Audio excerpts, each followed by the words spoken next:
शान्ताकारं भुजगशयनं पद्मनाभं सुरेशं विश्वाधारं गगनसदृशं मेघवर्णं शुभांगं लक्ष्मीकान्तं कमलनयनं योगिभिर्ध्यानगम्यं वन्दे विष्णुं भवभयहरं सर्वलोकैकनाथं यं ब्रह्मा वरुणेन्द्ररुद्रमरुतस्तुन्वन्ति दिव्यैस्तवैर्वेदैः साङ्गपदक्रमोपनिषदैर्गायन्ति यं सामगाः ध्यानावस्थिततद्गतेन मनसा पश्यन्ति यं योगिनो यस्यान्तन्न विदुःसुरासुरगणा देवाय तस्मै नमः। ओम श्री परमात्मने नमः। अथ तृतीयोऽध्यायः।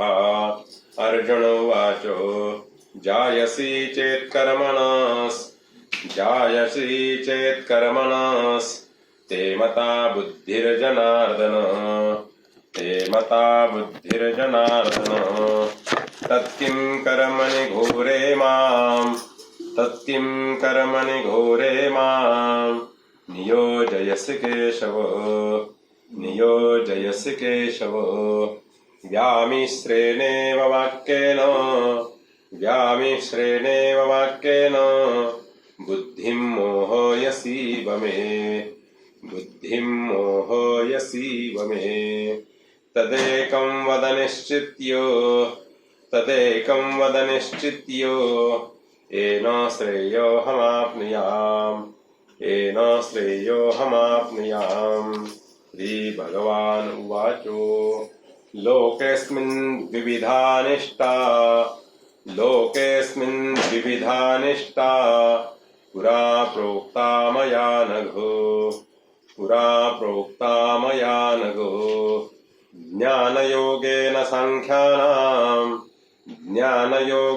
साङ्ख्यानां कर्मयोगेन योगिना न कर्मणामनारम्भान् नैष्कर्म्यं पुरुषोऽश्नुते न च सन्न्यासनादेव सिद्धिं समधिगच्छति न हि कश्चित् क्षणमपि जातु तिष्ठत्य कर्मकृत् कार्यते ह्यवशः कर्म सर्वप्रकृतिजैर्गुणैः कर्मेन्द्रियाणि संयम्य यो आस्ते मनसा स्मरन् इन्द्रियार्थान्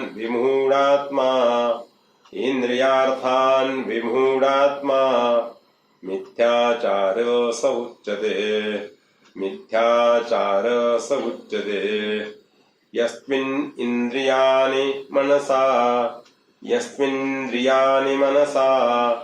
नियम्यारभतेऽर्जुन कर्मेन्द्रियै कर्मयोगम् असक्तः स विशिष्यते नियतं कुरु कर्मत्वं कर्म जायो ह्यकर्मणः शरीरयात्रापि च ते न प्रसिद्धेत कर्मणः यज्ञार्थान् कर्मणोऽन्यत्र लोकोऽयं कर्मबन्धनः तदर्थं कर्म कौन्तेय मुक्त संगः समाचरो संगः समाचरो सह यज्ञाः प्रजाः सृष्ट्वा पुरोवाच प्रजापतिः अनेन प्रसविष्वद्भम् एषवोत्विष्टकामधूक् देवान् भावयतानेन ते देवा भावयन्तु वः परस्परं भावयन्तः श्रेय परमवाप्स्यतो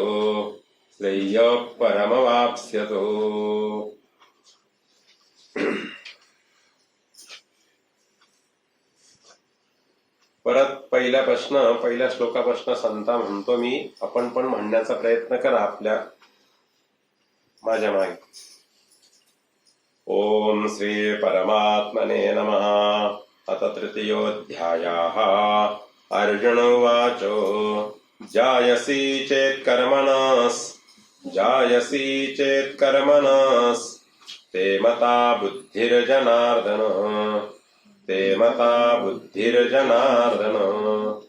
तत्किं कर्मणि घोरे मां नियोजयसि केशव व्यामिश्रेणेव वाक्येन बुद्धिं मोहयसीव मे तदेकं वद निश्चित्य येन श्रेयोऽहमाप्नुयाम्. श्रीभगवान् उवाच लोकेऽस्मिन् विविधा निष्ठा. आता इथे जी संधिफोड आहे ते लोकेस्मिन, हे न, द आणि व तीन अक्षर एकत्र आलेले आहेत, त्याला परत वेलांटी आहे, तर न पर्यंत म्हणायचे लोकेस्मिन आणि खाली राहिले द्विविधा. लोकेस्मिन् द्विविधा निष्ठा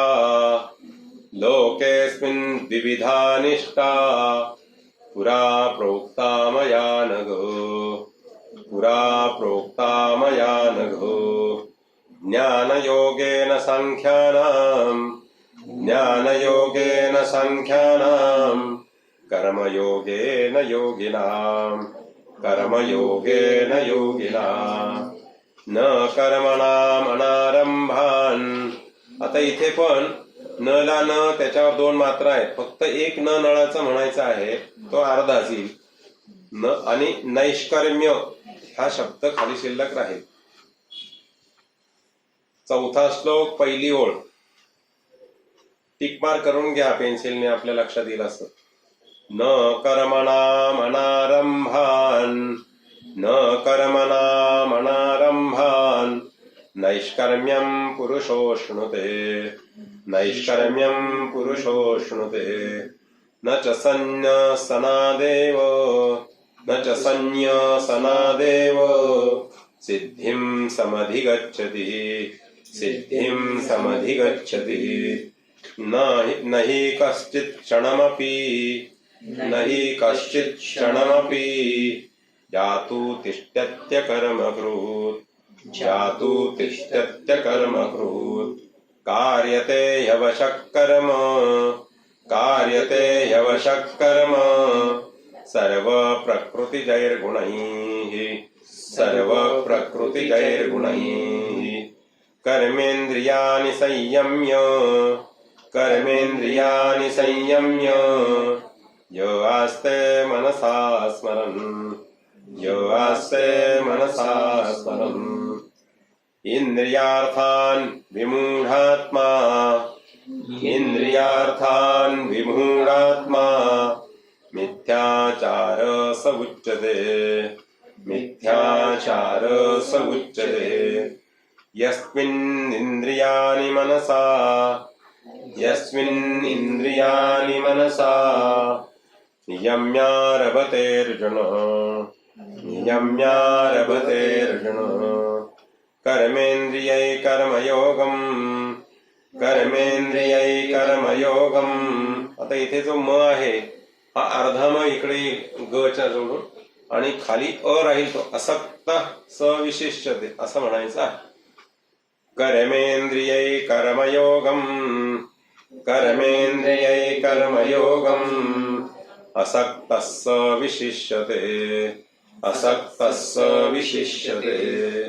नियतं कुरु कर्मत्वम् नियतं कुरु कर्मत्वम् कर्म जायो ह्यकर्मणः कर्म जायो ह्यकर्मणः. शरीरयात्रापि च ते शरीरयात्रापि च ते न प्रसिद्धेत कर्मणः न प्रसिद्धेत कर्मणः. यज्ञार्थान् कर्मणोऽन्यत्र यज्ञार्थात् कर्मणोऽन्यत्र. आता इथे यज्ञार्थात तला क जे आहे तर तिथे त पर्यंत म्हणायचं आहे आणि मग कर्मणोऽन्यत्र यज्ञार्थात कर्मणोऽन्यत्र यज्ञार्थात कर्मणोऽन्यत्र. लोकोऽयं कर्मबन्धनः लोकोऽयं कर्मबन्धनः. तदर्थं कर्म कौन्तेय तदर्थं कर्म कौन्तेय मुक्त संगः समाचर मुक्त संगः समाचर. सह यज्ञाः प्रजाः सृष्ट्वा सह यज्ञाः प्रजाः सृष्ट्वा पुरोवाच प्रजापतिः पुरोवाच प्रजापतिः अनेन प्रसविष्वध्वम्. आता इथे मे जे आहे तिथं म पर्यंत म्हणायचं आहे आणि त्यातले एश शिल्लक राहील. मेष म्हणले म इकडे आला अर्धा एश राहील शिल्लक. तिथे ती खूण करून घ्या तुम्ही आपल्या लक्ष दिलं असेल. संधी कोड लक्षात तशी नसेल येत तर पेन्सिलने लिहून काढा. तिथे एशवो एडक्याचा ए जो आहे बाराखडीतला त्यातला ए लिहायचा तिथे आणि मला छोटीशी अशी काहीतरी लक्षात ठेवायची खूण आणि मग ध्वच्या वर म लिहा किंवा तुम्हाला लक्षात येईल असं म लिहा तिथे किंवा लक्षात ठेवा काय म्हणायचंय ते. अनेन प्रसविष्यध्वम् अनेन प्रसविष्यध्वम् एषवोत्विष्ट कामधू एषवोत्विष्ट कामधू. देवान् भावयतानेन देवान् भावयतानेन ते देवा भावयन्तु वः ते देवा भावयन्तु वः. परस्परं भावयन्तः परस्परं भावयन्तः श्रेय परमवाप्स्यतो श्रेय परमवाप्स्यतो.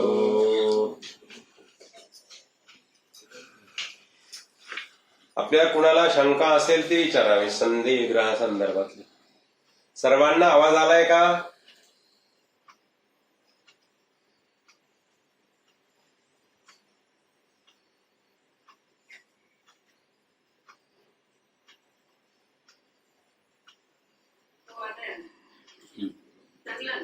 संधी विग्रहाची काही शंका असेल तर विचारा.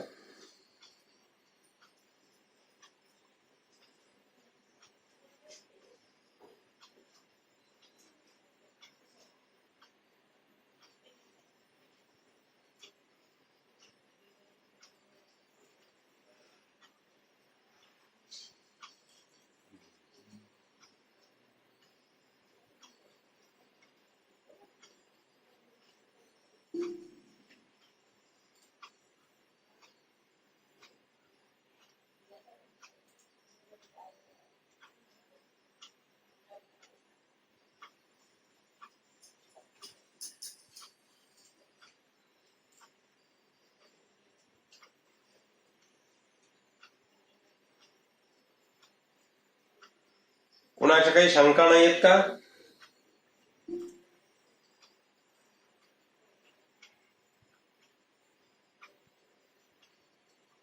श्वेता आली का नाही?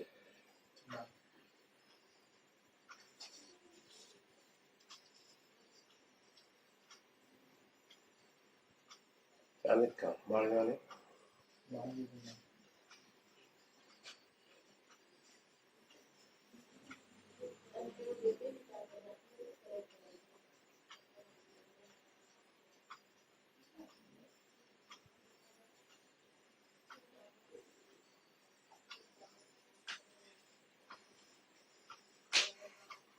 ठीक आहे, कुणाच्या शंका नाही असं गृहीत धरून आपण आता अर्थाकडे वळूया. भगवत भक्तांनो, दुसरा जो अध्याय आहे तो सांख्य योगाचा आहे. भगवंताने दुसऱ्या अध्यायामध्ये गीता शास्त्राचं प्रतिपाद्य अशा दोन बुद्धी सांगितल्या आहेत. एक अशी आहे की एक सांख्य बुद्धी आणि दुसरी योग बुद्धी. म्हणजे फक्त केवळ आणि केवळ काय करायचं आहे तर ज्ञान मिळवायचं आहे. आणि दुसरा एक मार्ग असा आहे की ज्ञानाच्या जोरावर आणि मुक्ती मिळवायची किंवा मोक्ष मिळवायचा. आणि दुसरा कर्मयोग किंवा योग बुद्धी. सांख्य बुद्धी हा निवृत्तीचा विषय आहे. सांख्य शास्त्रीय आचार्य म्हणता ब्रह्म सत्यम जगत मिथ्या जीवम ब्रह्मैव केवलम. सांख्य योगाचा अभ्यास करणारे जे आचार्य किंवा ज्याचे अनुयायी सर्व आहेत त्यांना सांख्य योगाच्या आचार्याने आम्हाला सांगितलं आहे की हे जग कसं आहे तर खोटं आहे, ब्रह्म सत्य आहे, ब्रह्म सत्यम जगत मिथ्या. आणि प्रत्येक जीव मात्र हा ब्रह्मस्वरूप आहे. जसं भगवान म्हटले अर्जुनाला की आत्मिक दृष्ट्या बघितलं तर आपण सर्व एकच आहोत, आत्म्याला मारता येत नाही इत्यादी इत्यादी सर्व त्याला उद्बोधन केलेलं आहे. आणि अर्जुन संभ्रमित अवस्थेत आलेला आहे. इकडे एकीकडे म्हणतात की मारल्याने आणि ते मरणार नाही, दुसरीकडे म्हणतात युद्ध कर आणि विजयी हो. त्यामुळे तो थोडा गोंधळून गेलेला आहे. योग बुद्धी साधन आहे आणि सांख्य बुद्धी साध्य आहे. योग बुद्धी साधन आहे, कर्मयोग. कर्म जे करायचं आहे ते काय आहे तर साधन आहे. आणि ते साधन करता करता करता काय करायचं आहे तर आपल्याला साध्य करायचं आहे दिव्य अशा प्रकारचं ज्ञान. कर्म करायचं आहे पण कर्म करतानाच आपल्याला ज्ञानाची आणि त्या ठिकाणी प्राप्ती झाली पाहिजे, अनुभूती आली पाहिजे. त्यात प्रजाहाती येथून दुसरा अध्याय संपेपर्यंत ज्ञाननिष्ठेचा आश्रय केलेल्या ज्ञानी लोकांनी सर्व कर्म संन्यास करावा असे सांगितले आहे व त्या निष्ठेनेच ते कृतार्थ होतात असेही शेवटी म्हटले आहे. परंतु अर्जुनाला भगवान म्हणतात की अर्जुना तू ज्ञाननिष्ठ हो असे न सांगता तू कर्माचाच अधिकारी आहे असं भगवंताने त्याला निक्षून सांगितलंय. तू कर्मच करू शकतोस. निव्वळ ज्ञान मिळवणं हे तुझ्या कवेतली गोष्ट नाही, तुझ्या आणि टप्प्यातली गोष्ट. तुला ते साध्य होणार नाही केवळ ज्ञानाने आणि मुक्ती मिळवणं. तू कर्म करूनच मुक्ती करायची. कर्म करत करत करत चित्ताची शुद्धी करायची. चित्ताची शुद्धी झाली की त्याच्यानंतर मग आपल्याला काय करायचं आहे तर ज्ञानाकडे आपोआप वळशील तू असं सांगितलेलं आहे. त्या कर्माने तू कृतार्थ होशील. म्हणजे नुसतं कर्म करत राहा आणि मग तू कृतार्थ होशील असंही नाही. आम्ही जे रोज देवाचा पूजा अर्चा जप जाप पोथी वाचन इत्यादी इत्यादी जे करतो ते करत राहायचं आहे. कुठपर्यंत करत राहायचं आहे तर जोपर्यंत आमची बुद्धी ज्ञानात परिवर्तित होत नाही तोपर्यंत करायचं. ते कर्म करताना डोळसपणे कर्म करायचं आहे. डोळसपणे कर्म करायचं.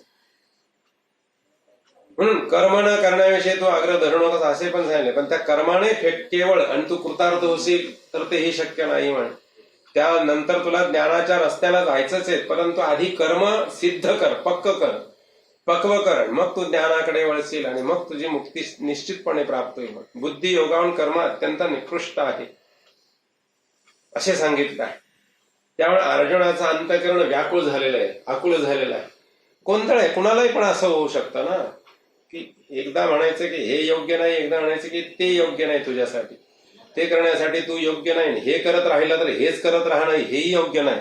मग काय होईल? कन्फ्युजन वाढलं, गोंधळाची परिस्थिती अर्जुनाची निर्माण झालेली कुणाची होऊ शकेल. आम्ही अभ्यासाला बसलो तर आमची पण अशीच परिस्थिती होऊ शकते. हे गीतेत नेमकं सांगितलंय काय म्हणे नाही का? आपल्यालाही असा प्रश्न पडेल.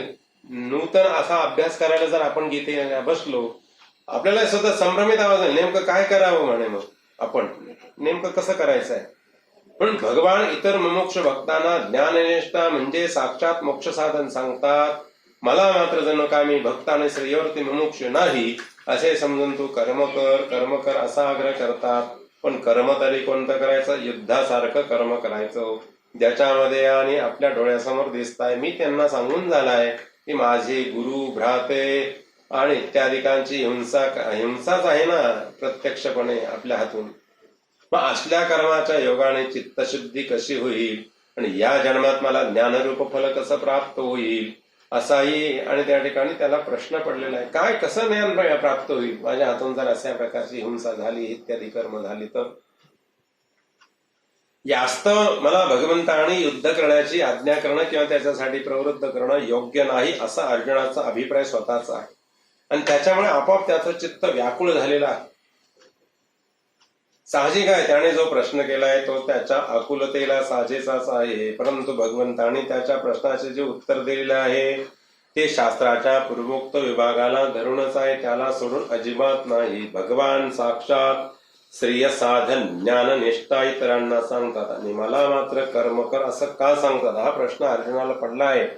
आणि म्हणून अर्जुनाने प्रश्न विचारलाय 3ऱ्या अध्यायाच्या आरंभाला, जायसी चेत कर्मणस, जायसी चेत कर्मणस ते मता बुद्धीर जनार्दन, तत्किं कर्मणि घोरे मां नियोजयसि केशव, नियोजयसि केशव. हे जनार्दना, हे कृष्णा, कर्मणाः बुद्धिः ते जायसी चेत मता तत केशव घोरे कर्मणि माम किम नियोजयसी. बोला देवा, का बरं मला हे सांगता सगळं तुम्ही म्हणून. हे जनार्दना कृष्णा, कर्मणा हा म्हणजे कर्माहून, बुद्धी म्हणजे काय तर ज्ञान, आणि ते म्हणजे तुला, जायसी म्हणजे श्रेष्ठ, चेत जर मला संमत आहे तर हे केशवा मला आणि कर्म कर का बरं सांगता हो देवा तुम्ही.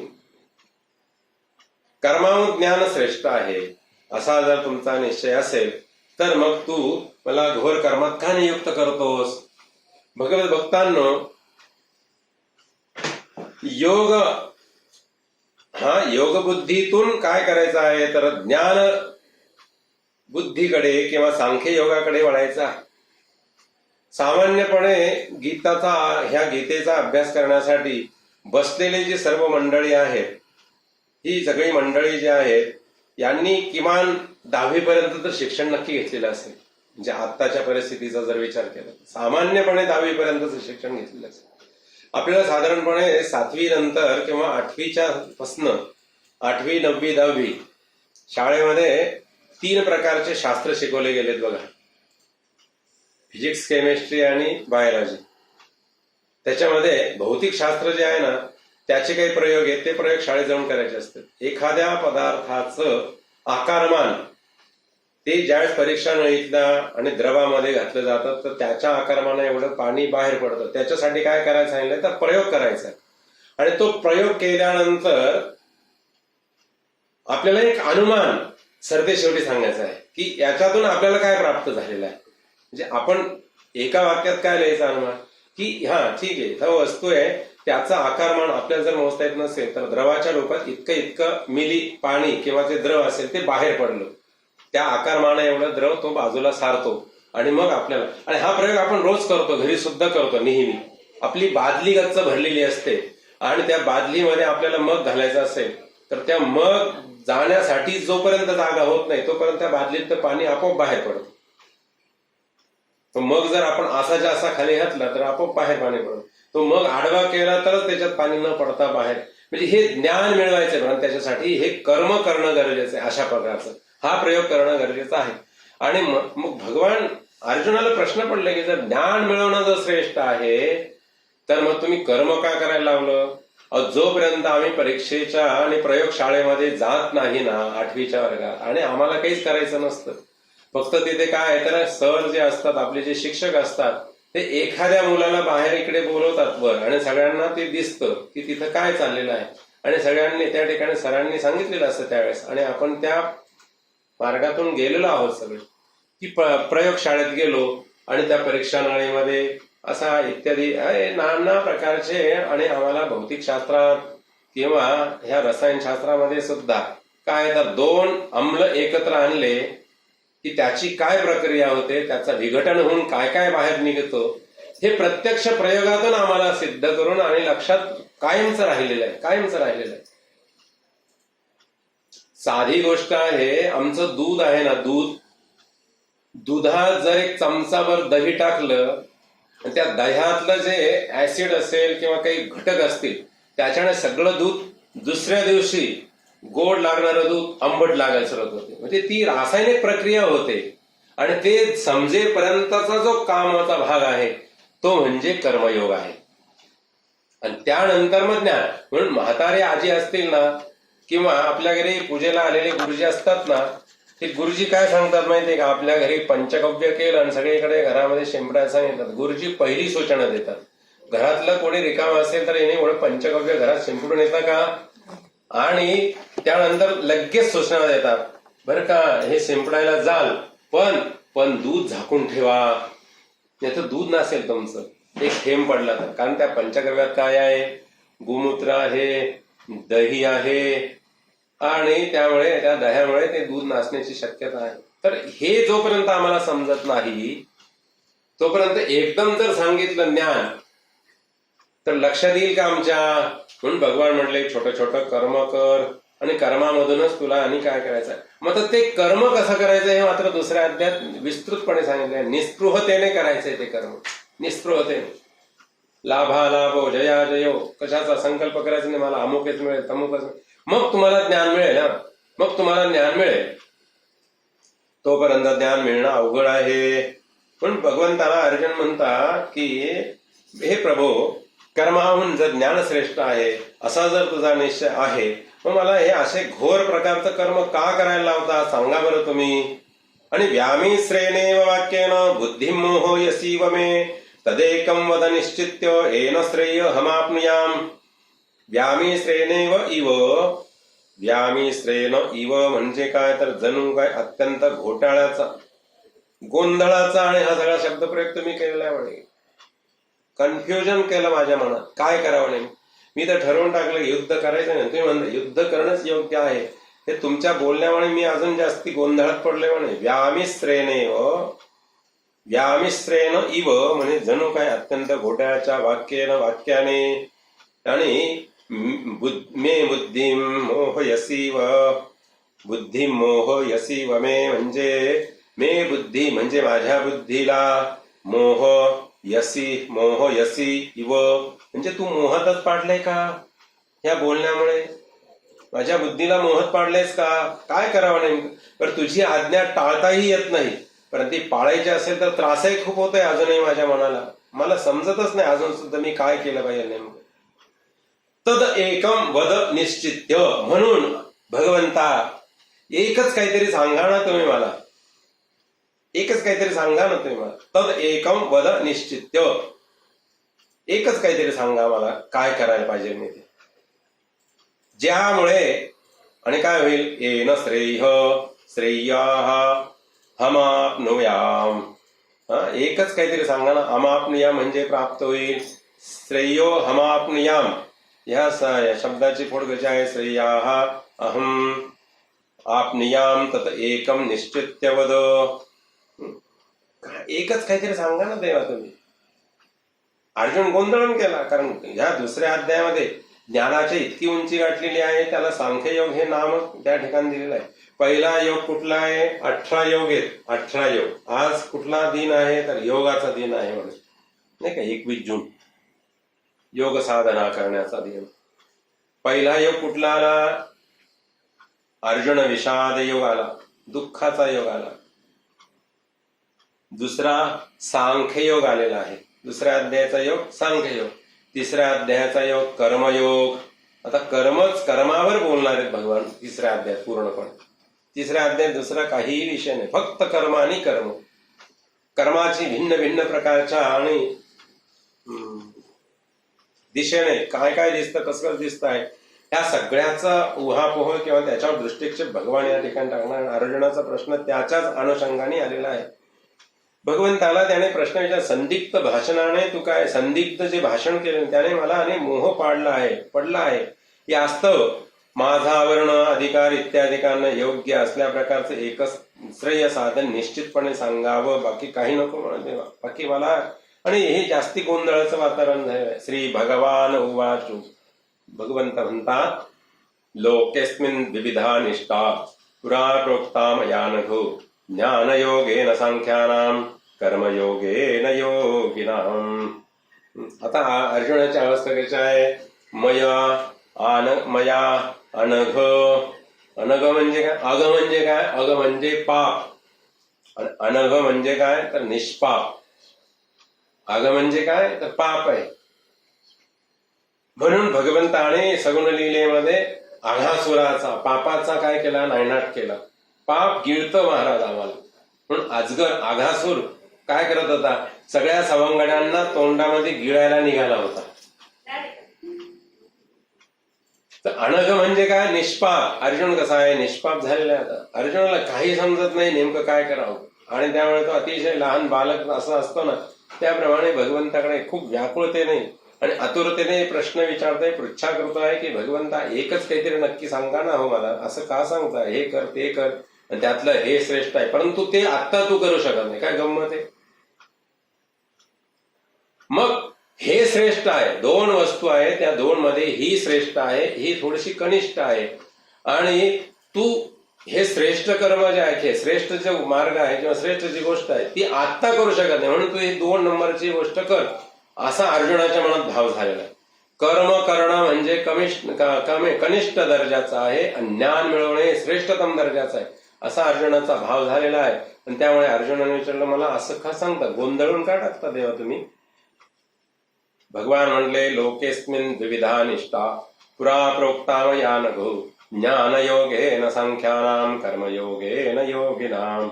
हे निष्पाप अर्जुना, मया म्हणजे मी, अस्मिन लोके म्हणजे या लोके, 2 प्रकारची स्थिती, अनुष्ठान तत्परता आणि पूर्वीपासून पुरा प्रोक्ता मया नघ. पुरा प्रोक्ता म्हणजे सांगितलेली आहे, आणि मी आधीपासूनच ह्या 2 प्रकारच्या निष्ठा सांगितल्यात बाबा रे. सृष्टीचा आरंभ केला तेव्हापासून सांगितलं या 2 प्रकारच्या. सांख्यानाम म्हणजे स्थितप्रज्ञा संन्याशांसाठी हा सांख्य योग, ज्ञानयोग आहे. आणि त्यापेक्षा थोडे कमी दर्जाचे असतील किंवा तिथपर्यंत त्या पायरीपर्यंत पोहोचलेले नाही त्यांच्यासाठी. आणि सांख्यानाम ज्ञानयोगेन, स्थितप्रज्ञा संन्याशांच्यासाठी ज्ञानयोगाने, सांख्ययोगाने, आणि कर्मयोग्यांच्यासाठी, अज्ञ कर्माधिकाऱ्यांच्यासाठी कर्मयोगेन, आणि ती गोष्ट प्राप्त होते आहे. मी सृष्टीच्या आरंभी सर्व प्रजा उत्पन्न केली, त्यांना ऐहिक आणि पारलौकिक उत्कर्षासाठी, मोक्षासाठी त्यातील त्रैवर्णिकांना 2 प्रकारची निष्ठा सांगितली आहे. ज्ञानयोगाने संख्यांची निष्ठा आणि कर्मयोगाने कर्माधिकारी द्विजांची निष्ठा, अशी 2 प्रकारची निष्ठा सांगितली आहे. ज्ञान जर कर्माहून श्रेष्ठ आहे, तर कर्म जर संसार बंध उत्पन्न करणारे आहे, तर तेच करण्याविषयी मला भगवान का आग्रह करीत आहे, असे मनात अर्जुनाच्या आलेला आहे. म्हणून तो खिन्न झालेला, म्हणून त्या ठिकाणी भगवंताला म्हटलंय की तुम्ही मला नक्की एकच सांगा ना. भगवान म्हणले, ते सांगतो ना. अरे प्रत्येकाची कुवत भिन्न आहे हे मला ठाऊक आहे, प्रत्येकाला सोपं पडावं म्हणून 2 प्रकार शोधले आहे. एक काय आहे, एक स्वादी आणि सोपी गोष्ट आहे, निर्गुणाची उपासना आणि सगुणाची उपासना. सामान्य जीवाला निर्गुणाची उपासना जमेल का? आज योग दिन आहे, आपल्याला सगळ्यांना सांगितलं, फक्त तुम्ही समाधी लावा आणि काय करा, तर ध्यान करा. आपल्याला जर ध्यान करायला सांगितलं आणि ध्यानाच्या माध्यमातून भगवंताची पूजा करायला सांगितली, आम्हाला जमेल का ती पूजा करायला? आता प्रत्येकाला जमेल ती पूजा करणं? सर्वात श्रेष्ठतम पूजेचे काय नाना प्रकारचे जे मार्ग आहेत ना, त्यापैकी सर्वात श्रेष्ठतम पूजा कोणती आहे, तर मानसिक पूजा सर्वात श्रेष्ठतम आहे, मानस पूजा. म्हणून आपण तासभर जर पूजा केली ना देवाची, गृहीत धरू तासभर, पुन्हा कोणाची 10 मिनिटात होते, पुन्हा कोणाची 5 मिनिटात होते, आणि नाहीतर आपण म्हणतो देवाला पूजा लागतो तरी किती वेळ, 5 मिनिटात आलो पूजा करून. काय करायचं? काय नाही, सगळे गोळा करायचे, खाली घ्यायचे, परातीत घ्यायचे, वस्त्र झडझड उचलून टाकत, ते देव खाली पडतात, धडतात, काय आवाज येतो काय त्याचे. मोठे मोठे माणसं सांगते घरातले मोठे, अरे देवांचा आवाज नको करू तू. आपण लक्ष्मीपूजन करतो ना, जुनी नाणी असतात बघा, जुनी नाणी.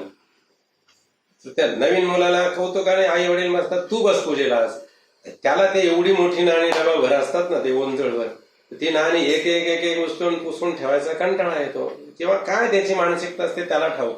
आणि तो काय करतो, असे घेतो डबा आणि एकदम परातीत किंवा त्या तामणामध्ये काय करतो तर असं होतं. आई काय म्हणते, अरे आवाज नको करून लक्ष्मीचा, लक्ष्मी जाईल ना घरात, असं काय करतो वेळ. तो त्यांनी आशाने कुठे लक्ष्मी जाते का, सांग मला त्याचं तत्त्वज्ञान, आशाने कशी लक्ष्मी जाते. एक आईचा भाव आहे की तो देव आहे, त्याची पूजा करायची, शांततेने एक एक नाणं काढ, एक एक नाणं पुसून मग नंतर वर ठेव. आणि तो काय करतो, असं घेतो डबा पलथा करतो. आणि तो म्हणतो एवढं सगळं घ्यायची गरजच आहे का आई, एक नाणं घेतलं आणि बाकीचे तसेच ठेवलं, त्याला हळदी कुंकू आलं तर काय अडचण आहे. आई म्हणते कर बाबा, तुला जसं पाहिजे तसं कर. काय प्रत्येकाची कर्माची व्याख्या वेगळी आहे, म्हणून कुणाची 5 मिनिटात, कुणाची 10 मिनिटात, कुणाची 1 तासात. एवढी पूजा झाली की सरते शेवटी त्या देवतेच्या समोर बसायचं आहे. आणि मग त्या देवाची पूजा करताना जो काही अपराध झाला असेल, एखादी गोष्ट कमी पडली असेल, तर त्याच्यासाठी मग आपल्याला सरते शेवटी काय करायचं आहे, तर मानस पूजा करायची आहे. आपण भगवान शिवांची मानस पूजा करतो, तर त्या मानस पूजेमध्ये काय म्हणतोय, रत्नै कल्पितमासनं हिमजलै स्नानंच दिव्यांबरम नानारत्न विभूषितं मृगमदा मोदांकितं चंदनम जाती चंपक बिल्वपत्र रचितं पुष्पंच धूपं तथा दीपं देवदयानिते पशुपते हृत्कल्पितं गृह्यताम्. सुंदर प्रकारच्या आणि त्या ठिकाणी मानस पूजेला आपण आरंभ करतो आणि सांगतो, देवा तुम्हाला पाणी कुठलं आणलंय, रत्नै कल्पितमासनं हिमजलै स्नानंच दिव्यांबरम. रत्नाने मडवलेलं आसन तुमच्यासाठी ठेवलंय, त्या आसनावर बसा देवा. आणि सुंदर अशा प्रकारच्या कैलास पर्वतावरच्या बर्फाचं वितळलेलं थंडगार आणि पांढरं शुभ्र स्वच्छ, काही त्याच्यात घाण नाही, अशा प्रकारचं उदक पाणी जे आहे ना, आणि ते तुमच्या चरणावर, तुमच्या शरीरावर आणि अर्पण करण्यासाठी आणलेलं आहे. नाना प्रकारचे चंदन इत्यादी वस्तू आणलेल्या आहेत आणि त्या आणून त्याची पूजा मी करत आहे किंवा केली आहे. त्यातलं की न्यूनातिक तरात राहिली असेल तर ती आपण पूर्ण करून घ्यावी. भगवान शिवांची मानस पूजा केली आहे, मग कोणाही देवाची पूजा केली, तर आपल्याला संस्कृत भाषा समजेल न समजेल म्हणून काय केलेलं आहे, तर एक साधी मराठीतली भाषा केलेली आहे. काय मराठीतली आणि मानस पूजा केली. चराचरी तू आवाहन ये, काय तुझ्या कामी सकलाधारा यावे तुझला काय आसनामी. स्वच्छ जो कया केले ठरती अर्घ्य पाद्यवाया, करवा हे नाच म्हणा तुला शुद्धाला द्याया. घालू कैसे तुला निर्मला देवा स्नानाते, विश्वोदर तू तुला व्हावा पटकवण्या ते. निरालंब तू पवितांचे महत्व का तू ते, गंधाची थोरवी काय तुझ नसेले पजाते. तर याच्यात चराचरात राहणाऱ्या देवाला मी कसं आवाहन करणार आहे, कसं मी पूजन करणार आहे, हाही भाव आपल्या मनामध्ये असायला. याचा अर्थ देवाची पूजाच करायची नाही असं नाही होत, की हे प्रभू तू चराचरात वास्तव्य करतायत आणि तुला एका मूर्तीतून कसं आवाहन करू, तुम्ही या देवा आणि बसा पूजा करा. ही निर्गुणाकडे जाणारी मार्ग आहे. निर्गुणाकडे जाणाऱ्या मार्गात एखादा काय म्हणतो माहितीये का, की आमचं लक्षच लागत नाही हो देवाच्या पूजेत, काय करावं. तुमचं कसं लक्ष, तुम्ही कसे एवढे वेळ पूजा करू शकता, आम्हाला नाही एवढा वेळ लागत. आम्ही 10 मिनिटं खूप झाले, सगळ्या देवांची पूजा करून गंध लावून फुलं लावून सगळं होतं. 10व्या मिनिटाला आरती, जय देव जय देव जय मंगलमूर्ती श्रीराजम दर्शन मात्रे वण स्मरणे मात्रे वण कामना प्रती जय देव झाली लोटांगण वंदीन चरण डोळ्यानं पाणी वगैरे वगैरे जे काय असेल ते, आणि झालं गुरु. आई म्हणते का रे बाळा पूजा झाली म्हणे, हो सगळं झालं, सगळं आरती सहित म्हटलं म्हणे. आणि आम्हाला जास्त वेळ लागतो, असं का होतं. एकाने प्रश्न विचारला किंवा तुम्हाला पूजेला का वेळ लागतो ना आम्हाला पूजेला एवढा वेळ का लागत नाही, तर त्याला एका साधूने, एका संताने, एका महात्म्याने उत्तर दिलं, त्या बाळकृष्णाची पूजा करताना ना तुम्ही यशोदा व्हा. आणि तो बाळकृष्ण हा धातूचा नाहीये, तर सगळं प्रत्यक्ष काना आहे, कुठला तर गोकुळातला.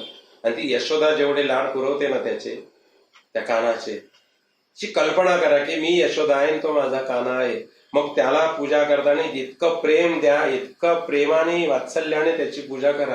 बघा तुम्हाला आपोआप वेळ लागेल. पूजा देव आपल्या लहान बाळाला जशी आई स्नान घालते ना, स्नान घालताना केवढी काळजी घेते. बाळा थांब, हात घालू नको इकडे तिकडे, छोटा छोटा. मग त्याचा वेगळा असतो लहान बाळाचा, सगळं वेगळं असतं. असते की नाही वेगवेगळं. त्याच्यासाठी असलेला सोप सन बेबी सोप सगळंच वेगळं. शॅम्पू पण बेबी शॅम्पू, काय नवीन नवीन सगळ्या युक्त्या क्लुप्त्या आहेत त्या सगळं वेगळं. म्हणून देवाच्या वस्तू वेगळ्या ठेवायला हव्या की नाही. मग आम्ही खाण्याचं खरकट तूप देवाच्या दिव्याला चालेल का. नाही, देवाचं तूप हे वेगळंच पाहिजे. आपल्या खाण्याच्या घरातल्या तुपातला चमचा त्याच्यात घालून कुठलं दिवा लावणं हे प्रयोजन नाहीये. तर तो दिवा लावताना तितक्या शुद्धतेने तितक्या पवित्रपणे कसा लागला जाईल. आपलं खाण्याचं तेल देवाच्या दिव्याचं तेल, आपल्या खाण्याचं तूप देवाच्या दिव्याचं तूप, हे सगळं वेगवेगळं ठेवायचं आहे. का तर याच्यातूनच आपल्या मनामध्ये एक विशिष्ट प्रकारचा भाव जागृत होतो. आमच्याकडे जर पाहुणे आले, कुणी पाहुणे आले तर आम्ही एकदम पातेलं भरून भाजी केलेली जी एकदम घेऊन जातो, ती छोट्या भांड्यात काढून नीट नेटकं नेऊन वाढतो. म्हणजे त्याला समाधान व्हावं. एक एटिकेट्स आहेत, हे पाळण्याचा आपण प्रयत्न करतो की नाही. तसंच देवाचं करताना सुद्धा खूप शांततेने मनपूर्वक, आणि हे करण्यासाठी हा कर्मयोग आहे. आणि त्याच्यातूनच मग आपल्याला ज्ञानयोगाकडे आपोआप वळण जातं, आपोआप जातो. मग सगुणाचीच उपासना करता करता निर्गुणाकडे जातो रे आपण. म्हणून ही पहिल्यापासूनच मी स्थापन, जशी सृष्टी निर्माण झाली ना तेव्हापासून हे सगळं मी केलेलं आहे. आणि याच्यामध्ये तुला वेगळं सांगितलं असं काही नाहीये. ज्ञानेश्वर महाराज जे आहेत ना, ज्ञानेश्वर माऊली, तेच फक्त म्हणू शकतात देवाला काय, तुझ सगुण म्हणो की निर्गुण रे, तुझ सगुण म्हणो की निर्गुण रे, सगुण निर्गुण एकू गोविंदू रे, सगुण निर्गुण एकू गोविंदू रे, गोविंदू रे तुझ सगुण म्हणो की निर्गुण रे. सगुण निर्गुण दोन्ही एकच आहे, स्थूल किंवा सूक्ष्म. एकाला विचारलं का म्हणे, एका जवळ एका झाड, मोठं झाड आहे, वृक्ष, त्याचंच एक छोटस बीज आहे.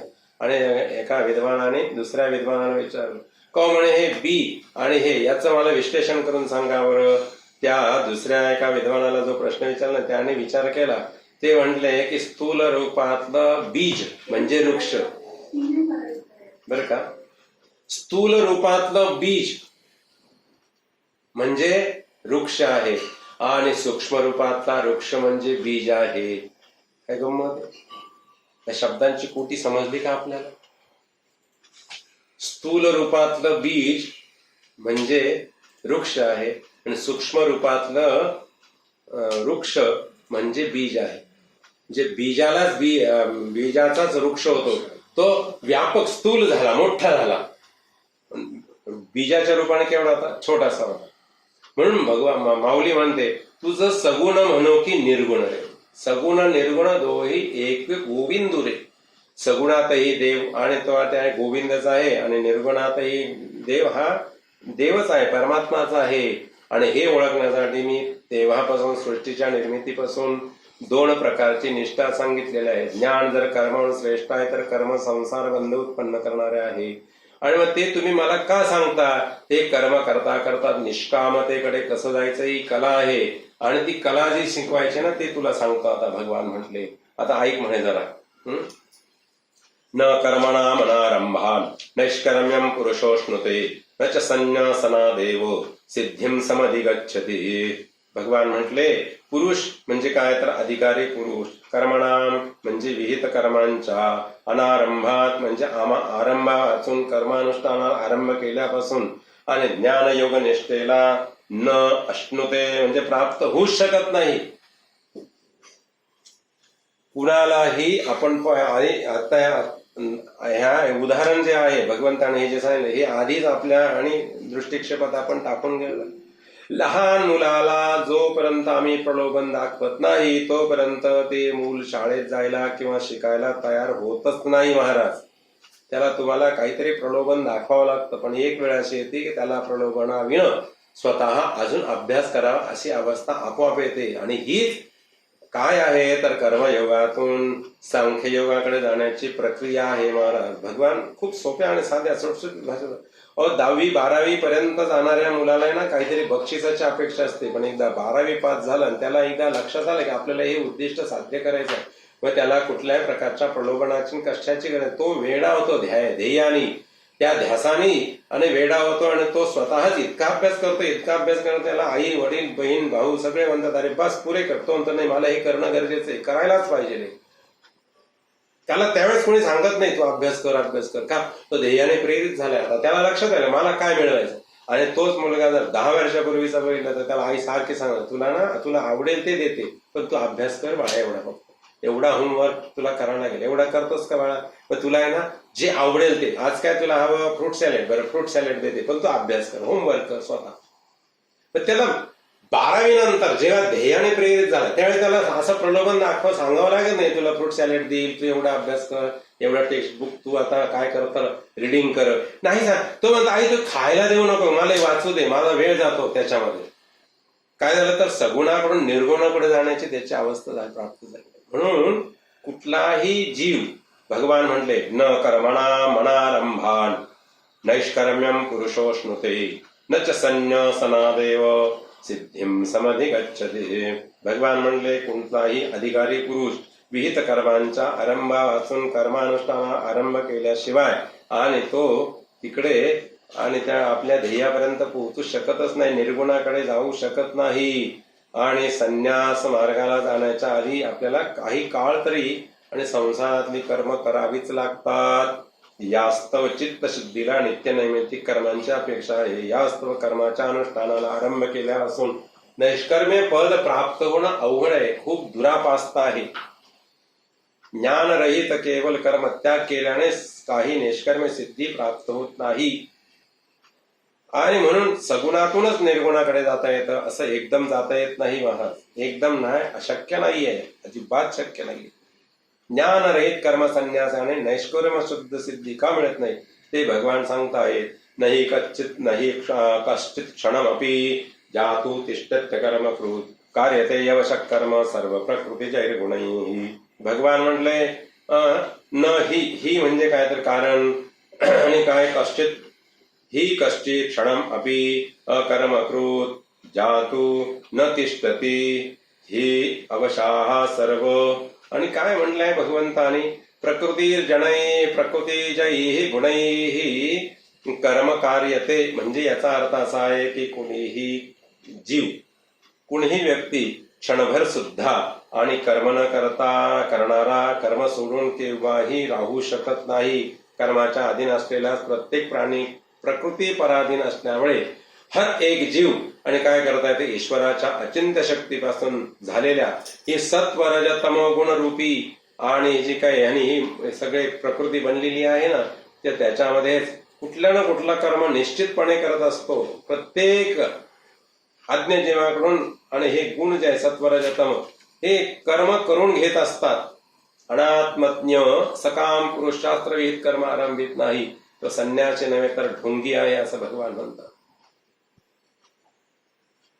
मला काही लागत नाही, मी सगळ्यातून मुक्त झालेलो आहे. अरे हे सोपं आहे म्हणणं, परंतु प्रत्यक्ष वेळ आल्यानंतर परीक्षा आल्यावर लक्षात येतं अरे बाप काय होतं काय.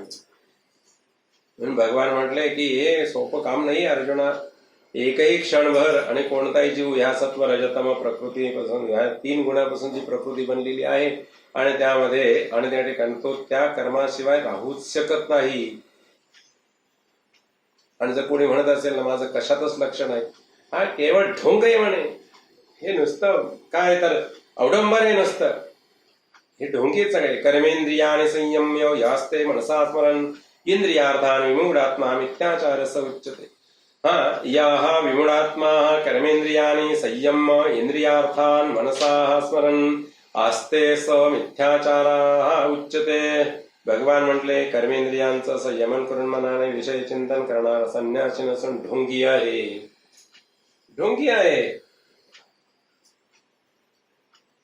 नाही का, आम्ही पंक्तीत बसलो जेवायला आणि गंमत कशी असते, पंगत जेवायला बसण्याची मजा काही न्यारीची बरं. न्यारीची. वाढणारा वाढपी ज्यावेळेस येतो ना, आणि तो सगळ्यांना विचारतो, अहो घेता का, अहो घेता का, अहो घेता का, अहो घेता का. जो तो म्हणतो नाही नाही नाही. मग जाता जाता एक जण म्हणतो, अरे त्याला वाढ, त्याला वाढ, त्याला वाढ. घ्यायचं कोणाला असतं खऱ्या अर्थाने. आता मला वाढ म्हणले की मग 4 जणांमध्ये हे टिकेट जे आहेत ते चित्र विचित्र, त्यांना वाढ. तो म्हणतो नाही नाही तुम्ही घेणार असेल, तू घेणार असेल तर मी घेतो. नुसते कपडे बदलले, संन्यासी झालो मी, मला काही लागत नाही, मला काही लागत नाही. अरे आम्ही देवाजवळ नाही जात का सारखं सारखं? देवाजवळ जातो की नाही? आम्ही देवाला सांगताना काय सांगतो, मला काही नको. देव हसतो बरं काय, घरात नाही दाखवत नाही पण हसतो. काही नको नाही म्हणे, मला काहीच नको देवा. आणि मग काय पाहिजे? काही नाही, हे पोरं बाळा सगळे माझे जेवढे तेवढे फक्त सुखाचे ठेव. देव म्हणजे सगळं तर लागतं. परत वरून म्हणतो मला काय, हा ढोंगीपणा आहे म्हणे. देव म्हणतो सरळ सांग ना, माझा मुलगा चांगल्या नोकरीला लागू दे, माझ्या मुलाला चांगली बायको मिळू दे, माझ्या मुलाला चांगला मुलगा होऊ दे. मला काही लागत नाही, मला काही लागत नाही. सगळं लागतं तर खरे, मग सांग ना सरळ की मला हे लागतं देवा, मला ते लागतं. फक्त जगात म्हणायचं की मला काही लागत नाही आणि मात्र मनामध्ये चिंतन मात्र त्याच विषयांचं ठेवायचं आहे. हे अजिबात चुकीचं आहे. भगवान म्हणले हा ढोंगीपणा आहे सगळा. कर्मेंद्रिया आणि संयम, वर दाखवायचं की मी काहीच करत नाही, मला याच्यातलं काही लागत नाही, परंतु आतमध्ये मात्र विषयांचं चिंतन करायचं आहे. कर्मेंद्रिया आणि संयम्य या असते मनशास्त्र. मनात सारखं चिंतन चाललेलं आहे अर्जुना त्या जीवाचं की मला हे मिळावं ते मिळावं. मग इंद्रियार्थान विमूढात्मा, आणि म्हणूनच सांगायचं विषयांचं मनाने चिंतन करणारा हाच मिथ्याचार आहे, हाच खोटेपणा आहे, हाच दांभिकपणा आहे आणि हा मला आवडत नाही भगवान म्हटले. म्हणून याच्या उलट कसा आहे, यस्मिन इंद्रियाणि मनसा नियम्या रवते अर्जुन कर्मेंद्रिये कर्मयोगम असक्तस्स विशिष्यते. अर्जुना, इंद्रियांनी म्हणजे ज्ञानेंद्रियांनी मनाने नियम्य म्हणजे निग्रह करून कर्मफलामध्ये असक्त नव्हता. कर्मेंद्रियाने कर्मयोगम म्हणजे कर्मयोगाचा आरंभ करायचा आणि छान उत्तम दर्जाचं काय करायचं आहे. पण आम्हाला संतांनी सांगितलेलं आहे. काय सांगितलंय संतांनी? इंद्रिये सुखवावी प्रथम, म्हणजे इंद्रियांचे सगळे सुख इंद्रियांना द्यावे आणि मग त्याच्यातून लक्षात आला अभ्यासपूर्वक, अरे याच्यात काही मजा नाही बरं, हे करण्यात काही मजा नाही. मग कशात मजा आहे? मजा नामात आहे. म्हणून चला नामाकडे वळूया. मग मनपूर्वक नाम घ्यावं, मग मनपूर्वक नाम घ्यावं. मग आपलं काहीतरी दुसरा म्हणतो म्हणून मी पण म्हणतो, मी पण म्हणतो, तू पण म्हणतो, असलं काही करू नये. भगवान देव त्या ठिकाणी जो कर्माधिकारी आज्ञ पुरुष ज्ञानेंद्रियाने मनाचे नियमन करून वाक हस्त इत्यादीचे आपले पंच इंद्रिय आहेत, त्या इंद्रियांच्या कर्मेंद्रियांनी कर्मयोगाला कर्मानुष्ठानाला त्यात आसक्त न होता आरंभ करतो आणि तो नक्की नक्की ढोंग्यापेक्षा चांगला आहे. ढोंग्यापेक्षा चांगला आहे. आपल्या हाताने कर्म करतो, तो काहीतरी करतो. म्हणे कशा वेळेने करता? काही नाही, मला हे मिळावं म्हणून करतो. सांगावं सरळ, मला अमुक एक वस्तू मिळवायची आहे म्हणून. आणि सुरुवातीला घ्यायचंच असतं भगवत भक्तांना, असं भगवंताचं म्हणणं आहे, माझं नाही, तुमचं नाही, कुणाचं नाही, भगवंताचं म्हणणं. सुरुवातीला घ्यायचंच असतं आणि घेता घेता घेणाऱ्याच्या हातची घ्यावे, ही जी संकल्पना आहे ना कवीची, ती जीवनात प्रत्यक्ष अवलंबन करायची आहे. सुरुवातीला घेणं अभिप्रेतच आहे, नंतर मग त्याग करणं अभिप्रेत आहे. कालांतराने त्याग करणं आवश्यक आहे. तर सारखं रोज रोज रोज रोज नियत कर्म करत राहिलं ना, भगवान म्हटले, मग त्या ठिकाणी आपोआप त्याला आणि एक वेगळ्या अवस्थेला आपोआप ते कर्मच घेऊन जात आहे. नियतम कुरु कर्मत्वम कर्मजायो ह्य कर्मणः शरीर यात्रा विचते न प्रसिद्धेत कर्मणः. म्हणून तू काय कर, नियतम कर्म, नित्य कर्म कर. कारण कर्मामुळेच आणि कर्म मुळीच न करण्यापेक्षा कर्म श्रेष्ठ आहे आणि ते करत राहायला पाहिजे आहे. आणि शरीर स्थिती ही कर्म न करण्याने उत्तम प्रकारे शास्त्रविहित मार्गाने सिद्ध होणार नाही. कर्म करणे आणि न करणे याचा परिणाम प्रमाणानेच अनुभवास येतो. कर्म करत राहायला पाहिजे म्हणजे काय, तर मनामध्ये कुठल्या प्रकारचे घाणेरडे विचार येत नाही. कर्म करत राहायचं. कर्म सुरुवातीला सकाम असलं तरी चालेल, सकामतेकडूनच निष्कामतेकडे आपोआप जाण्याची अवस्था आपोआप येते. हो, आपोआप येते. एक दिवस कंटाळा येतो, किती मागायचं देवाला, बस. एक दिवस लक्षात येतं, देवा तू इतका देणारा आहेस, इतका देणारा आहे की जे दिलेलं आहे ना ते सांभाळण्याची ताकदच माझ्यामध्ये नाहीये. किती मागू तुझ्याकडे आता, किती मागू. एक वेळ डोक्यात विचार येऊ शकतो आमच्या, बरं, की मला इतके छान हात दिले, किती वेळा टाळी वाजवली मी देवासाठी, किती वेळा टाळी वाजवली. हिशोब जर लावला तर लक्षात येईल, अरे आपण खूप कमी वेळा टाळी वाजवली. तर गंमत अशी आहे की आपल्या शरीर शास्त्र जे आहे ना त्यानुसार टाळी जर वाजवली तर आपल्या शरीरामध्ये विशिष्ट प्रकारचे पॉइंट्स जे हातामध्ये आहेत ते पॉइंट ॲक्युप्रेशर होऊन आपलं शरीर सुदृढ राहतं, म्हणून टाळी वाजवायची. आणि टाळी वाजवताना सुद्धा एक संयमित आवाजामध्ये टाळी वाजली पाहिजे. टाळ्या आपण आरतीला उभं राहिलो ना, आरतीला सुद्धा टाळी वाजवण्याच्या वेगळ्या वेगळ्या पद्धती आहेत. कोणी कोणी अशा वेळेला टाळ्या वाजवते, शेजारी उभं राहण्याला म्हणते हा लांब गेला तर बरं, नाही तर आपणच लांब जावं. इतका कर्कश विचित्र सारखा टाळी वाजव. एखादा अशी टाळी वाजवते विषय त्यालाच आवाज येत नाही, शेजारच्याला काय आवाज येणार आहे. टाळी तू वाजवतो की काय करतो, आणि एखादा अरे काय करतो, डास मारतो की काय करतो काय, देवापुढे टाळी वाजव कशी.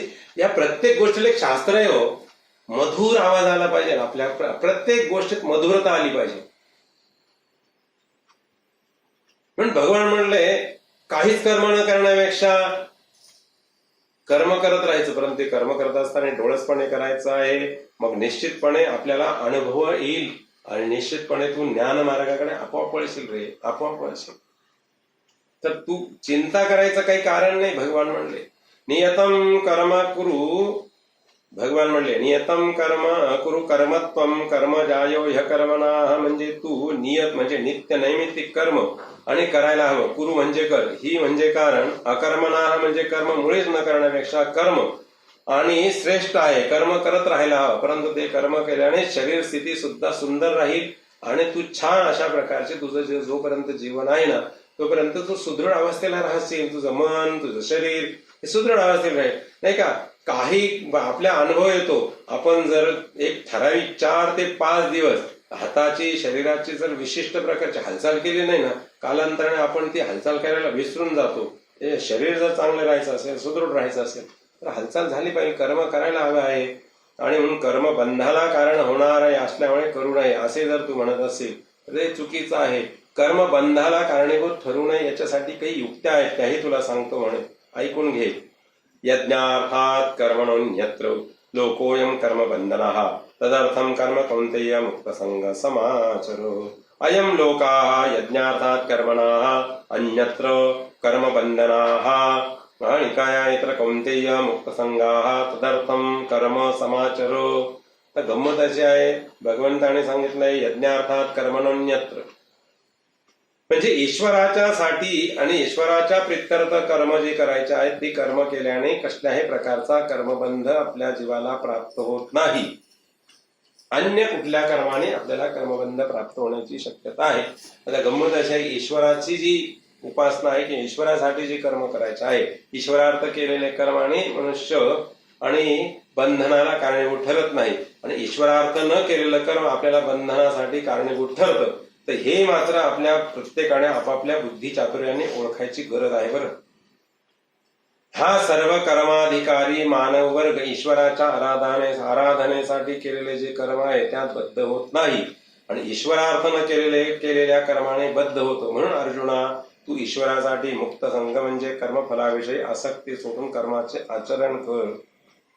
तर ईश्वरार्थ कर्म करायचं म्हणजे काय, तर पहिली गोष्ट आपल्या मनात द्वेष मत्सर असला नाही पाहिजे. देवाची पूजा अर्चा करायची आहे, ईश्वरासाठी कर्म करायचं, तर कुणाचाही द्वेष करण्याचा आम्हाला अधिकार नाही. ज्या अर्थी ईश्वराने इतके अब्जावधी जीव निर्माण केले त्या कुणाचाही द्वेष करण्याचा आम्हाला अधिकार नाही. म्हणून सहिष्णुता हा पहिला आमचा धर्म आहे. आमचा सनातन वैदिक हिंदू धर्म जो आहे तो आम्हाला सदा त्या ठिकाणी हे विश्वचे माझे घर अशा प्रकारची संकल्पना प्राप्त करून देणार आहे. आणि त्याचे जर आम्ही अनुयायी असेल तर आम्ही कुणाचाही द्वेष आणि मत्सर करण्याचा आम्हाला अधिकार नाही, हे आम्हाला पहिले लक्षात आलं पाहिजे. आपण भगवंताच्या पूजनामध्ये सर्व नाना प्रकारचे यज्ञ कर्म इत्यादी प्रत्येकाला जमेल झेपेल असं नाही. तर आपल्याला एक सामान्यपणे सर्वसामान्य कोणीही मनुष्य सहज पण करू शकेल अशा प्रकारची पूजा आहे. बघा, वर्षातून किमान एकदा तर करतो आपण. नाही कधी केली ना, श्रावणात तर नक्की करतो. काय करतो श्रावणात आपण? सत्यनारायणाची पूजा. नाही, आपण म्हणतो श्रावणाच महिना तसं नको जायला, शेवटी की नाही, पण आपण सत्यनारायणाची पूजा धावपळीत करतो. त्या सत्यनारायणाच्या पूजेत डोळे उघडे ठेवून जर आपण पूजा केली आणि ती कथा ऐकली, आपल्याला कधीही वाईट वागण्याची इच्छा होणार नाही. आपली सत्यनारायणाची पूजा अभिप्रेत काय माहिती का? गुरुजींना बोलवायचं, गुरुजींचं बजेट घ्यायचं, प्रदक्षिणा किती घ्याल, सामान काय काय लागेल, मग त्याचं एक कॅल्क्युलेशन होतं आपलं. पण आपण मूळ जो हेतू ना तो बाजूलाच सांगतो सत्यनारायणाचा. मग काय म्हणणार माहितीये का गुरुजींना? गुरुजी काय दिवस जरा असे आहेत तसे आहेत आणि मग जरा दक्षिणा जरा जपून घ्या ना. तर गुरुजींच्या काय माड्या किंवा पेढ्या आहेत का? त्यांनी कमी तुम्हाला जशी अडचण तशी गुरुजींना पण अडचण. हा विचार कधी डोक्यात येत नाही. तुम्ही दक्षिणा कमी घ्या, आमचं उत्पन्न. अरे गुरुजीला काहीच मार्ग नाहीये याच्याशिवाय. तुम्ही दक्षिणा दिली तर गुरुजीचा पैसा अर्थार्जनाचा मार्ग आहे. तर तो एक चर्चेचा वेगळा विषय, आपण त्याच्याकडे जायलाच नको. फक्त काय आहे तर गुरुजींशी बोललं, दक्षिणा किती घेणार, कमी जास्ती काय, आपण डिबेटिंग करून काय ते ठरवलं सगळं. सामानही आणलं, सगळं झालं, पूजा केली. आपली अभिप्रेत एवढीच कल्पना आहे की आल्यावर पहिला प्रश्न गुरुजींना, गुरुजी पूजा किती वेळात होईल? आपण आयुष्यभर अरे त्या बाळाने लहान असल्यापासून पूजा बघितलेली, आता तो पूजा करायला लागला तरी विचारतो गुरुजी सत्यनारायण किती वेळ लागेल? गुरुजी म्हणतात म्हणजे काय? म्हणे नाही पण अर्ध्या तासात होईल का? गुरुजी म्हणलं 20 मिनिटात सुद्धा होईल. तुम्हाला काय करायचं? फक्त सांगा तुम्हाला किती वेळात आरती करायला बसवायचं, उभं करायचं. ते म्हणले काय? मग असे गुरुजी असले की खूप छान छान. आणि असे गुरुजी खरं पाहिजे, आपला वेळ नाही गेला पाहिजे. अरे वेळ नाही गेला पाहिजे म्हणजे काय? हा विनोदाचा भाग सगळ्या बाजूला सारायचा. मूळ मुद्दा जो आहे ना त्याच्याकडे आपण लक्ष देत चला. मूळ मुद्दा काय आहे? तर सत्यनारायण आम्ही बसलो, आम्हाला अभिप्रेत आहे शिरा करायचा, त्याच्यात केळी टाकायची, बेदाणे टाकायचे, काजू टाकायचे, वेलदोडे टाकायचे, चवदार खूप चविष्ट चांगला व्हावा वगैरे, त्याला डेकोरेटिव्ह करायचं वगैरे वगैरे वगैरे. आणि याला नाही महत्व हो. त्या सत्यनारायणामध्ये भगवत भक्तांनो आपल्याला प्रमाण काय सांगितलेलं? सत्यनारायणाच्या प्रसादाचं प्रमाण काय सांगितलं? सव्वाचा कधी विचार केला आम्ही? हा 1.25 पट प्रसाद का बरं लागतो सत्यनारायण? कधी विचार केला आम्ही? आपल्या धर्मामध्ये किती वर्ण सांगितलेले आहेत आणि किती आश्रम सांगितलेले आहेत? 4 आश्रम आहेत. ब्रह्मचारी आश्रम, गृहस्थ आश्रम, वानप्रस्थ आश्रम, संन्यास आश्रम. आणि त्या ठिकाणी वर्ण किती सांगितले? तर ब्राह्मण, क्षत्रिय, वैश्य, शूद्र. याच्या स्त्रीची जागा कुठे हो? स्त्रीचं नाव घेतलंय का? पण सगळे समसमान आहेत. जेवढी ताकद ब्राह्मणात तेवढीच स्त्रियामध्ये, जेवढी क्षत्रियात ब्राह्मणात आहे तेवढीच ताकद वैश्यामध्ये आहे, तेवढीच ताकद शूद्रामध्ये, आणि तेवढीच ताकद उलट पक्षी आमचं तर म्हणणं आहे किंचित काकणभर ताकद स्त्रीमध्ये जास्ती आहे. स्त्रीला कधी महत्व दिलं आम्ही आमच्या घरात जीवनामध्ये? कधीच नाही. फक्त असा आभास आहे. म्हणजे प्रत्येक पिढीतल्या जुन्या पिढीचा आरोप आहे की ही येणारी जी बायको आहे ना तिचं तो ऐकत असतो आणि आमचं काही ऐकत नाही. हा आरोप आहे, अनाठाई विचार न करता केलेला आरोप आहे. आणि मी प्रमाणबद्ध आणि खूप अभ्यासपूर्ण बोलतो बरं. हा फक्त एकमेकाबद्दलचा आकस आहे ना त्याच्यामुळे हा सगळा प्रकार होतो. आणि त्या पिढीतल्या आणि हा जनरेशन गॅपही असतो. याच्यावर चर्चा केली तर आपले कितीतरी दिवस निघून जातील, परंतु नीट अभ्यासपूर्ण नाही तर त्या स्त्रीला पूर्णत्वाने आपण श्रेष्ठत्व दिलेलं नाही आणि देतच नाही हो, देतच नाही. कितीतरी पुरावे देता येतील असे. आणि स्त्रियांनी सुद्धा आपल्याला जर श्रेष्ठत्व किंवा समान हक्क किंवा त्या ठिकाणी जर आपल्याला मान दिला असेल तर तिची सुद्धा जबाबदारी आपण नीट आणि विचार करून विवेकाने जगण्याची गरज आहे, विवेकाने वागण्याची गरज आहे. हा सगळ्यांनी विवेकाने जगण्याचा आणि वागण्याचा विषय आहे. म्हणून भगवान म्हटले 1.25 पट म्हणजे काय? तर रुपयाचे समान 4 भाग केले तर 1 रुपया पूर्ण होतो. त्यात अजून 1 भाग टाकला तर 1.25 पट होतो. म्हणून ब्राह्मण, क्षत्रिय, वैश्य, शूद्र आणि स्त्री ह्या सगळ्यांना समान हक्क किंवा समानतेने ज्यावेळेस वागवलं जाईल त्यावेळेसच तो समाज रूपी जो प्रसाद आहे ना किंवा तो समाज कसा असेल? खूप आनंदी, सुखी आणि अतिशय आनंदाचा राज्य. कुणाला कुणाबद्दल आकस नाही, काही नाही, काही नाही. सगळे समान आहेत. आणि हे जे 1.25 पट प्रमाण आहे ना हे जिथे असेल तिथे तो प्रसाद किंवा तो समाज रूपी जो प्रसाद आहे ना जनता जनार्दनाचा स्वरूप जे आहे तेच भगवंताचं स्वरूप आहे. तिथे खूप आनंद असतो. आणि हा आनंद जोपर्यंत आम्ही जीवनात आणण्याचा प्रयत्न करत नाही तोपर्यंत हे सगळं व्यर्थ आहे. जीवन व्यर्थ आहे. पण देवाच्या प्रत्यर्थ काम करायचं, कुणाचाही अपमान करायला नाही पाहिजे ना. हेच खरं देवाचे. आणि म्हणून ह्या सत्यनारायणाच्या पूजेमध्ये एका ब्राह्मणाने पण पूजा केलेली आहे, एक क्षत्रिय राजा आहे, त्यानेही पूजा केलेली आहे. दुसऱ्या अध्यायामध्ये एक लाकूड तोडे आहे ना, लाकूड कोण तोडतं सामान्यपणे? म्हणजे आपण जर पूर्वीचा इतिहास जर बघितला, पुराणांची ज्यावेळेस रचना झाली, लाकूड कोण तोडत होतं सामान्यपणे? तर एक आदिवासी लाकूड तोडतो. भिल्ल वनात जातो, लाकडाची मुळे आणतो, काबाड कष्ट करतो, घाम गाळतो, गावात लाकडं घेऊन येतो, ते विकतो, त्याच्यापासून उदरनिर्वाह करतो आपलं जीवन. लाकडं तेच विकतात, तोही पूजा करतो. साधू आण्याला आणि त्या ठिकाणी त्याच्या जावयाला आणि त्याला ज्या शिक्षा झाली तेव्हा पूजा कोणी केली हो सत्यनारायणाच्या कथेमध्ये? त्याच्या पत्नीने. म्हणजे स्त्री पण पूजा करण्याचा, स्त्रियांना पण पूजनाचा अधिकार आहे. आणि अशा प्रकारे एक क्षत्रिय राजा आहे, अंगध्वज नावाचा राजा, त्यानेही पूजा केलेली आहे. म्हणजे कोण राहिलं समाजातलं? आपण समाजाला जे असं विखरलेलं आहे ना, हा जातीवाद केला, हा वेगळा, तो वेगळा, इत्यादी इत्यादी जे केलं, तर आपण डोळसपणे आमच्या कर्माकडे, आमच्या ग्रंथांकडे, आमचे सांगितलेले व्रत वैकल्य आहेत त्यांच्याकडे डोळसपणे कधी बघितलंच नाही. फक्त काय केलेलं आहे, त्याला वेगळंच औडंबर केलं आणि त्याच्यामुळे आपण त्या धर्मापासून खूप दूर पळून गेलो.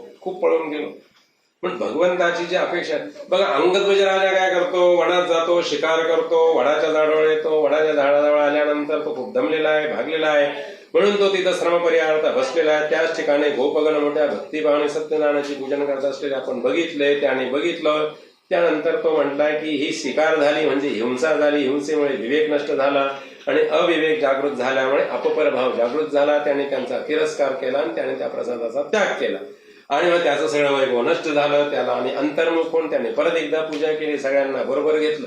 जेव्हा आपण सगळ्यांना बरोबर घेऊ त्यावेळेस आपण पुढे जाऊ. आणि जर आपण हा वेगळा, तो वेगळा, मी भारी असं करत बसलो तर आपल्यावर दुसराच कोणीतरी येऊन वार करेल आणि आपलं सगळं संपून जाईल. हे घरही संपेल, घराबरोबर समाजही संपेल, समाजाबरोबर राज्यही संपेल, राज्याबरोबर राष्ट्रही संपेल, सगळं संपून जाईल. भगवंताच्या प्रित्यर्थ आणि काय करायचं आहे तर ईश्वराची आराधना ईश्वरासाठी करायची. ईश्वरासाठी करायची म्हणजे कुणाचाही द्वेष करायचा नाही, मत्सर करायचा आहे. म्हणून भगवंताने 12व्या अध्यायामध्ये आणि आपल्या भक्ताची व्याख्या सांगताना सांगितलेलं आहे, अद्वेष्टा सर्वभूतानां, कुणाबद्दल द्वेष नसलेला माझा भक्त असतो. भगवान म्हटले नाही, मला हार अर्पण करणारा, मला फळाचा नैवेद्य देणारा, मला अत्तराचा पाया लावणारा, मला सुगंधी फुलं देणारा, मला रोज तुळस वाहणारा माझे भक्त, याला वर्णनच केलेलं नाही भगवंताने. अद्वेष्टा सर्वभूतानां, कुणाचे द्वेष मत्सर करत नाही.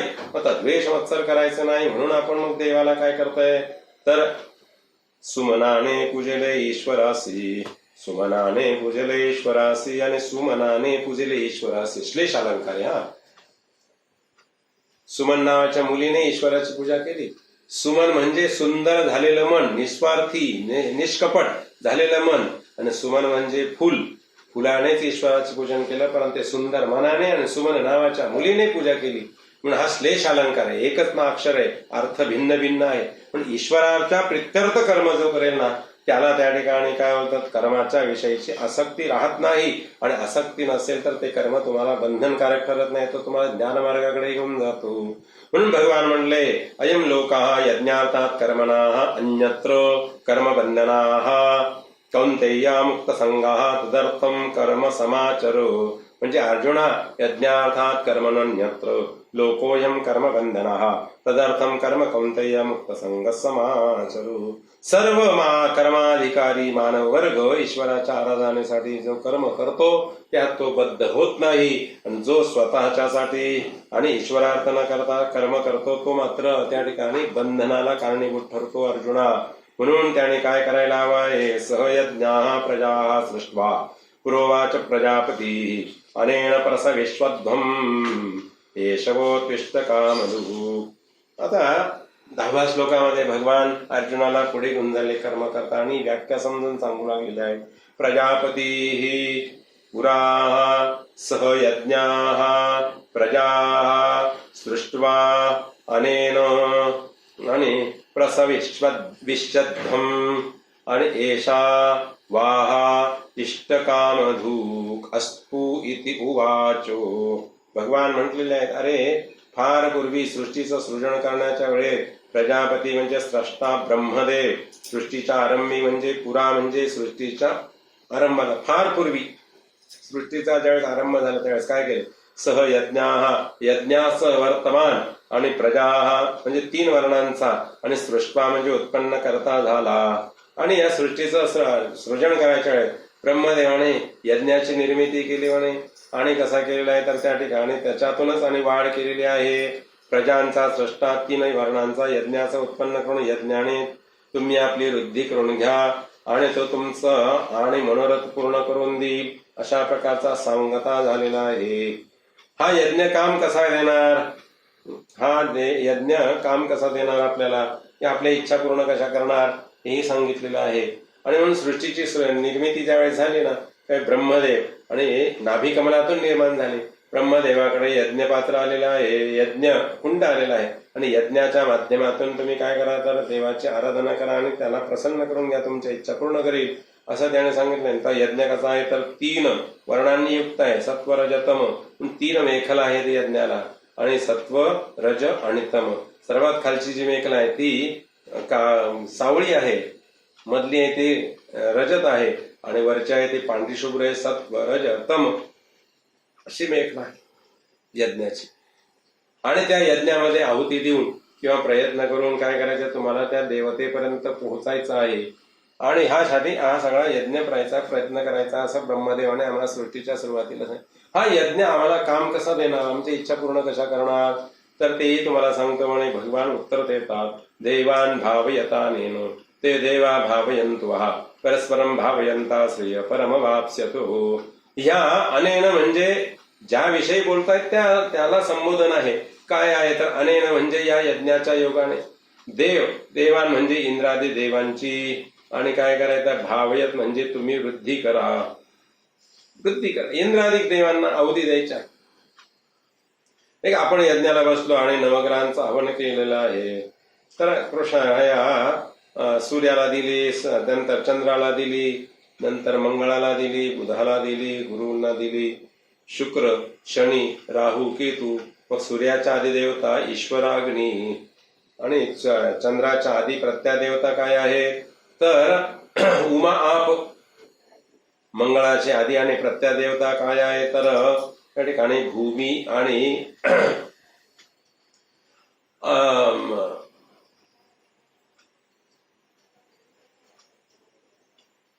मंगळाची आधी प्रत्यादेवता. ह्या सगळ्या देवतांचं आणि आपण काय केलं तर आहुती दिली सुंदर अशा प्रकारची. आणि ह्या सगळ्या देवतांची आहुती देता देता देता देता आणि सरते शेवटी काय केलंय तर मग प्राच्य दिशे इंद्राय नमः, अग्नेय दिशे अग्नये नमः. मग 8 दिक्पालांची, मग वर आकाशाकडे असलेला आणि अनंताची आधारात असलेला, वर ब्रह्मणे नमः, आधारे अनंताय नमः, अशा 10 दिक्पालांची आणि काय केलं आहे तर सगळीकडे आणि आहुती देऊन झाली.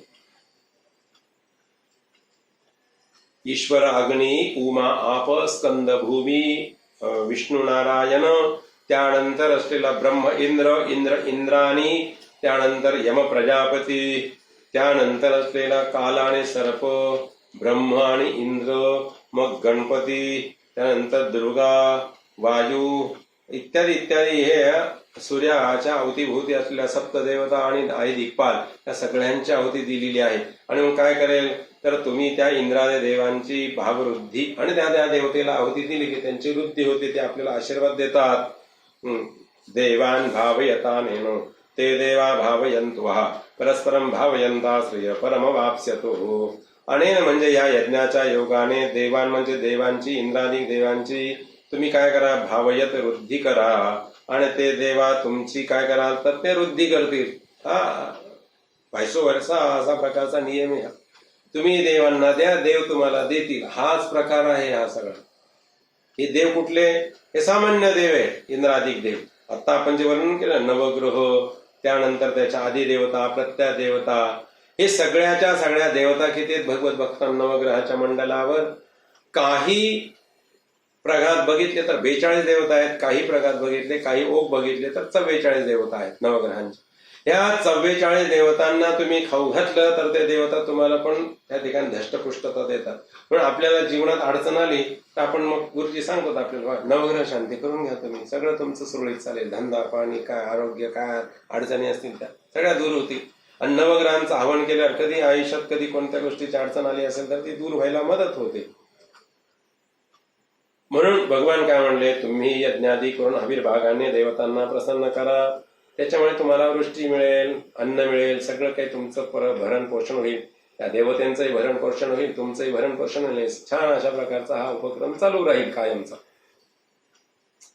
एकमेकांना तुम्ही त्यांना मान द्या, ते पण तुम्हाला मान देतील. तुम्ही त्यांना जीव घाला, ते तुम्हाला जीव घालण्यासाठी आणि काय करतील तर आशीर्वाद देतील. भरपूर पाऊस पडेल, सुबत्ता येईल, सगळीकडे आनंदी आनंद होईल, भरपूर छान आणि सगळं प्राप्त होईल. याच्यामुळे काय होईल म्हणे तर त्या ठिकाणी परस्परम भावयंताः श्रेय परमवाप्स्यतो. म्हणून तुम्ही काय कराल, परमश्रेय म्हणजे ज्ञानप्राप्तीच्या द्वारा परमश्रेयाला किंवा स्वर्गरूप श्रेयाला वाप्स्यत म्हणजे प्राप्त व्हाल.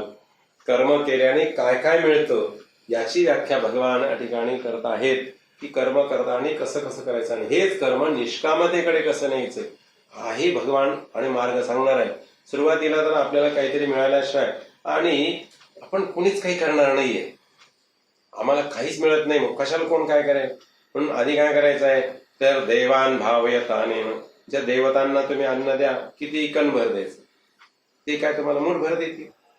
मी मूठभर दिलं ते पाठीभर देतील, तुम्ही पाठीभर दिलं तर ते पोतभर देतील, तुम्ही पोतभर दिलं तर ते खंडीभर देतील. तुम्ही ठरवायचं किती द्यायचं ते, तुम्ही ते देत राहा. तुमच्या पण इच्छा पूर्ण होतील, त्यांच्या इच्छा पूर्ण होतील, तेही तृप्त तुम्हीही तृप्त, ते पुष्ट तुम्हीही पुष्ट, सगळे असे पुष्ट होतील बस. आणि हे करत करत नंतर तुम्ही काय करायचं, ज्ञानप्राप्तीकडे कसं वळायचंय भगवान पुढच्या श्लोकांमध्ये सांगतायत. ते आपण वेळ आली की त्याप्रमाणे बघू. आणि यानंतर मग आपण एक एक गोष्ट अशी ही कर्माची जी आहे ती मोकळी होईल, आपल्याला ज्ञान मिळेल सुंदर प्रकारचं, जे अर्जुनाने मागितलं आहे ते. आणि हा सुंदर अशा प्रकारचा योग साध्य होईल. झालेली सेवा देवाच्या चरणी अर्पण करूया.